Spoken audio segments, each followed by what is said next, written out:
میرے پیارے نبی صلی اللہ علیہ وسلم مسجد میں جب جاتے تو 2 سنت ادا کرتے۔ فجر کی 2 سنت ادا کرنے کے بعد آپ صلی اللہ علیہ وسلم دائیں کروٹ لیٹ جاتے، آنکھیں بند کر لیتے اور آنکھیں بند کر کے بہت پیار سے محبت سے اللہ سبحانہ تعالیٰ سے باتیں کرتے۔ اللہم اجعل فی قلبی نورا وفی لسانی نورا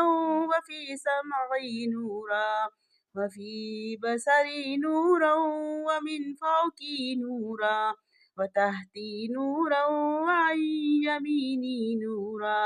وعن شمالی نورا وإمامی نورا وخلفی نورا واجعل فی نفسی نورا وعظم لی نورا وعظم لی نورا۔ اور پھر اٹھتے اور پھر فجر کے دور کا